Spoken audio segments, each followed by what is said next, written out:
ಹುಬ್ಬಳ್ಳಿಯಲ್ಲಿ ಇಫ್ತಾರ್ ಸಂಭ್ರಮದ ನಡುವೆ ನಡೆಯಿತು ಘೋರ ದುರಂತ. ಬಿಸಿಲಿನ ಬೇಗೆಯಿಂದ ತಂಪು ಮಾಡಿಕೊಳ್ಳೋದಕ್ಕೆ ಕರೆದು ಇಳಿದಿದ್ದ ಯುವಕ ಸಾವು. ರಂಜಾನ್ ಉಪವಾಸದ ನಡುವೆ ಹಾರಿ ಹೋಯಿತು ಯುವಕನ ಪ್ರಾಣ ಪಕ್ಷಿ. ಇಫ್ತಾರ್ ಕೂಟಕ್ಕೆ ಬಂದಿದ್ರು ಹುಡುಗರು. ಎಲ್ಲರೂ ಕೂಡ ಇಫ್ತಾರನ್ನ ಸಂಭ್ರಮದಿಂದ ಆಚರಣೆ ಮಾಡುತ್ತಿರೋ ಸಂದರ್ಭದಲ್ಲಿ ಯುವಕನೊಬ್ಬ ಕೆರೆಗೆ ಬಿದ್ದು ಪ್ರಾಣ ಕಳ್ಕೊಂಡಿದ್ದಾರೆ. ಹುಬ್ಬಳ್ಳಿಯಲ್ಲಿ ರಂಜಾನ್ ಇಫ್ತಾರ್ ಸಂಭ್ರಮದ ನಡುವೆ ನಡೆದ ಘೋರ ದುರಂತ ಇದು. ಬಿಸಿಲಿನ ಬೇಗೆಯಿಂದ ತಂಪು ಮಾಡಿಕೊಳ್ಳೋದಕ್ಕೆ ಕೆರೆಗೆ ಇಳಿದಿದ್ದ ಯುವಕ ಸಾವು.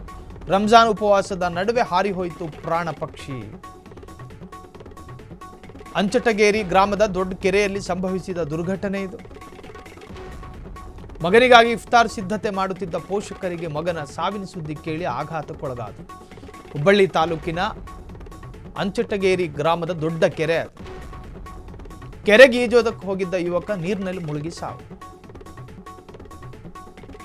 ಆನಂದನಗರದ ಗೋಡ್ಕೆ ಫ್ಲಾಟ್ ನಿವಾಸಿ ರಿಹಾನ್ ಮೃತ ಯುವಕ. ಸ್ನೇಹಿತನ ಜೊತೆಗೆ ಅಂಚಟಗೇರಿ ಕೆರೆ ಬಳಿ ಈಜೋದಕ್ಕೆ ಹೋಗಿದ್ದ ಯುವಕ. ಅದು ಸ್ಥಳಕ್ಕೆ ಹುಬ್ಬಳ್ಳಿ ಗ್ರಾಮೀಣ ಠಾಣೆ ಪೊಲೀಸರು ಭೇಟಿ ನೀಡಿ ಪರಿಶೀಲನೆಯನ್ನು ಮಾಡ್ತಿದ್ದಾರೆ. ಹುಬ್ಬಳ್ಳಿಯಲ್ಲಿ ಇಫ್ತಾರ್ ಸಂಭ್ರಮದ ನಡುವೆ ಈಗ ರಂಜಾನ್ ತಿಂಗಳು ಉಪವಾಸ ಹಿಡಿದಿರ್ತಾರೆ. ಪಾಪ ಹುಡುಗರು ಉಪವಾಸ ಬಿಡಬೇಕಾದ್ರೆ ಇಫ್ತಾರಿಗೆ ಎಲ್ಲ ಸಿದ್ಧತೆಯನ್ನು ಪಾಪ ತಾಯಿ ತಂದೆ ಮಾಡ್ತಾ ಇದ್ರೇನು ಮನೆಯಲ್ಲಿ. ಇನ್ನೇನು ಮಗ ಬರ್ತಾನೆ ಇಫ್ತಾರ್ ಮಾಡಬೇಕು ಅಂತ ಹೇಳಿ ಕಾತ್ರದಿಂದ ಕಾಯ್ತಾ ಇದ್ರು. ಅವರಿಗೊಂದು ಫೋನ್ ಕಾಲ್ ಬರುತ್ತೆ, ನಿಮ್ಮ ಮಗ ಕೆರೆಗೆ ಬಿದ್ದು ಸಾವನ್ನಪ್ಪಿದ್ದಾರೆ. ಈಜೋದಕ್ಕೆ ಹೋಗಿದ್ದ, ದುರಾದೃಷ್ಟವಶಾತ್ ಸಾವನ್ನಪ್ಪಿದ್ದಾರೆ ಎನ್ನುವಂಥ ಸುದ್ದಿ. ಹೆಂಗೆ ಸಹಿಸಿಕೊಳ್ತಾರೆ ಹೆತ್ತವರು? ಅವರ ಆಕ್ರಂದನ ಮುಗಿಲು ಮುಟ್ಟಿದೆ.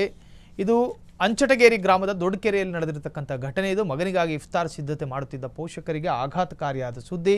ಹುಬ್ಬಳ್ಳಿ ತಾಲೂಕಿನ ಅಂಚಟಗೇರಿ ಗ್ರಾಮದ ದೊಡ್ಡ ಕೆರೆಗೆ ಈಜೋದಕ್ಕೆ ಹೋಗಿದ್ದ ಯುವಕ ನೀರಿನಲ್ಲಿ ಮುಳುಗಿ ಸಾವನ್ನಪ್ಪಿರುವಂತಹದ್ದು. ಆನಂದನಗರದ ಗೋಡ್ಕೆ ಫ್ಲಾಟ್ ನಿವಾಸಿ ರಿಹಾನ್ ಮೃತ ಯುವಕ ಎಂದು ಹೇಳಲಾಗ್ತಾ ಇದೆ. ಸ್ನೇಹಿತನ ಜೊತೆಗೆ ಅಂಚಟಗೇರಿ ಕೆರೆಗೆ ಈಜೋದಕ್ಕೆ ಹೋಗಿದ್ದ ಯುವಕ ಸಾವನ್ನಪ್ಪಿರುವಂತಹ ಆಘಾತಕಾರಿ ಸುದ್ದಿ. ಕ್ಷಣ ಕ್ಷಣದ ಸುದ್ದಿಗಳಿಗಾಗಿ ಫ್ರೀಡಂ ಟಿವಿ ಸಬ್ಸ್ಕ್ರೈಬ್ ಮಾಡಿ, ಲೈಕ್ ಮಾಡಿ ಹಾಗೂ ಫಾಲೋ ಮಾಡಿ. ಹೊಸ ಸುದ್ದಿಗಳ ನೋಟಿಫಿಕೇಶನ್ಗಾಗಿ ಬೆಲ್ ಐಕಾನ್ ಮೇಲೆ ಕ್ಲಿಕ್ ಮಾಡಿ.